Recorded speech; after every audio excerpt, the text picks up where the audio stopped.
Good morning on this snowy Thursday morning. No school today. I wonder who predicted that.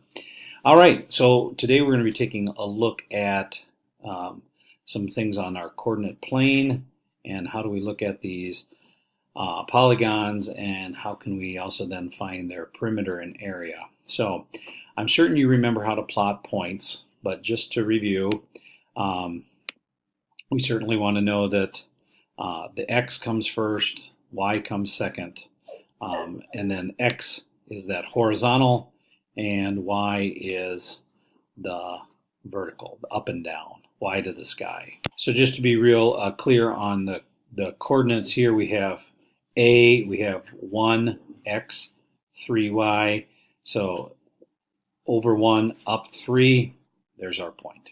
Okay, I'm quite certain, I feel very confident you remember that. So, all right.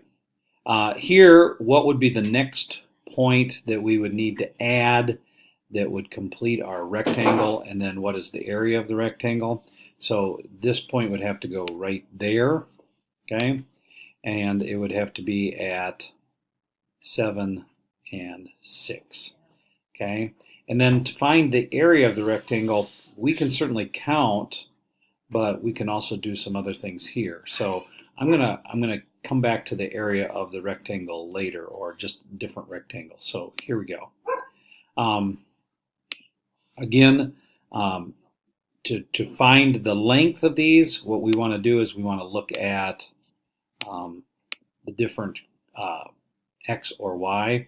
So here, to find the length of this, if we look at the y coordinates, we see that those change, and if we subtracted 4 minus 2, that would tell us that the length is 2. And then here, this is a horizontal line, so if we look at the x-axis, we have 7 and we have 3, so 7 minus 3, that length is 4. Now for these, we can count those because they're very short, and the scale is just 1, 2, 3. But when the scale changes to some bigger numbers later in this learning, we don't want to just rely on counting. We want to do that math, that subtraction. So if you start that now, it'll just be easier. All right, moving on. Skip that. So drawing the quadrilateral, here we have the different points, and here they are now. And again, here we're looking at a trapezoid. And in looking at the trapezoid, if we were to find the area of this figure, we would need to know base 1, base 2, and then the height. And so to do all that work, we'd really need to work with these coordinates. So here, if we look at this line here, we can see that this is 7, this is 3 in the x, so that's 4 units long. And since this isn't just a straight line, it's nice to know that that is definitely 4 units long. Okay, here's our height here. Again, for height, we want to look at that y-axis in this figure. So 9 minus 4, that's 5, so this is 5 units high.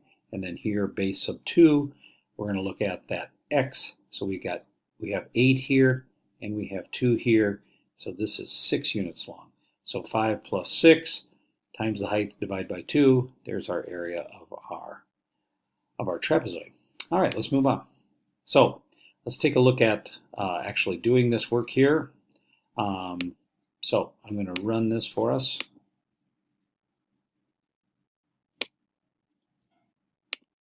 The vertices of a quadrilateral are A28, B57, C74, and D11. Draw the quadrilateral on a coordinate plane. First, plot and label the vertices. A28 is here, C74 is here, and D11 is here. Next, connect the points to form the quadrilateral. Connect vertex A to vertex B. Connect vertex B to vertex C. Connect vertex C to vertex D. And connect vertex D to vertex A. Okay, so that would be drawing your figure connecting the different points. Let's move on to, we are drawing any of these. I just want to go through this. So here we have 3 points. We can probably guess that that will be a triangle. Here we have 4, and we can see that These distances are all 3, so here we have a square. Here we have a parallelogram in this figure here. All right, and then here we have pentagon. So those are the different shapes that we've drawn here on our coordinate plane with our coordinates. So questions on that? I think that's pretty straightforward. Fun little dot-to-dot exercise. Moving on. All right, so here the vertices of the rectangle are as follows. If we draw this out, this is what it looks like. Now, to take this and to try to be really clear on how to use these coordinates to find the length measures. So here, if we look at the x figures, we have 7, we have 1, and if we subtract those out, we can see that that is 6 units long. And then if we look at the y coordinates here, we have 6 and 2, and we can see that that then is 4 units long. 6 minus 2 is 4. And then we could go ahead and find that perimeter by multiplying each side by 2, because there are 2 of them, 2 corresponding sides, and then adding that all together, and that would be 20 units would be the perimeter. We can also use our 6 and our 4, and we can say 6 times 4, length times width. That would give us the area of this figure 2. So that would be 24 units squared. All right, I hope that makes sense. So really just looking at the different coordinates to find the length measures. Okay, I think we're going to skip this. Yeah, let's watch this one too. This one's a good one. Maybe it's a good one. The vertices of a rectangle are R28, S58, T51, and U21. Next, use the vertices to find the dimensions of the rectangle. The length is the horizontal distance between R28 and S58, which is the difference of the x-coordinates. So, the length is equal to 5 minus 2, which is equal to 3 units. The width is the vertical distance between S58 and T51, which is the difference of the y-coordinates. So, the width is equal to 8 minus 1, which is equal to 7 units.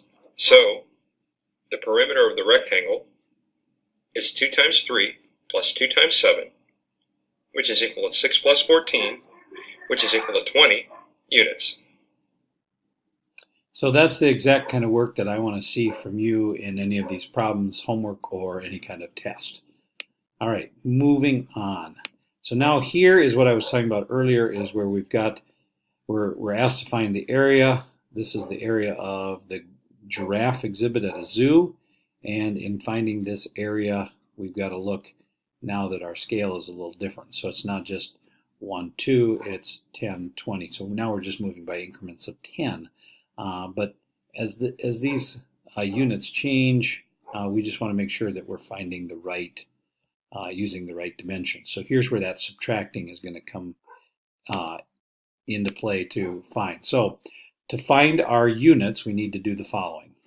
So if we look at this for base sub 1, which is across the top, we have 60 and we have 0.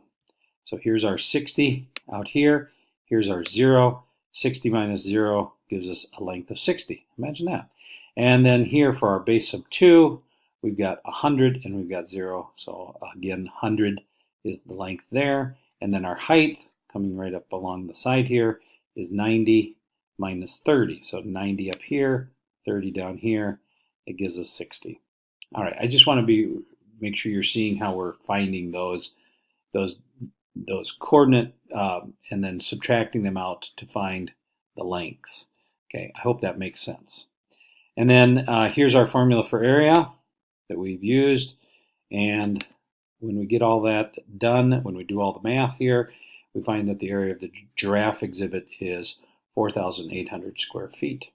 All right, hope that's clear.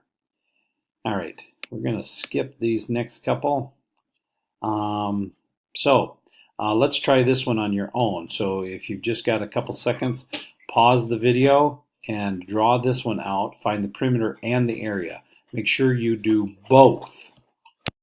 All right, welcome back. If you paused the video, thank you, and you did this work. this is what you found and should have drawn out. And then your perimeter should be 15 units and your area should be 11 units squared. Okay, we're going to skip problem 6 and keep moving here. So here we are with our mini assessment. If you would do these 3 problems, pause the video and then see what you get. Come back and check your work in just a minute. All right, welcome back. So here are your different answers. Here's the object that you should have drawn. This is what it should have looked like. And then here, this one, our perimeter is 18 units. And then this one here, you should have found that it's 18 square meters. Okay, that one you did not have to draw out. You certainly could have. Okay, all right. So if this is making sense, your homework is posted in Big Ideas. Come with any questions tomorrow. Really, this is just using the different coordinates, subtracting them against each other. So x subtracted from x, y subtracted to y to find those different heights, lengths, and dimensions, and then to find and to use this as we have used it in the past to find perimeter and area. I wish you really good luck on homework. I hope you have a great snowy night. Relax, get some sleep. You also have reading homework, so make sure you check that out too on our Schoology calendar. Have a great night, and we will see you tomorrow, hopefully right on time and ready to go.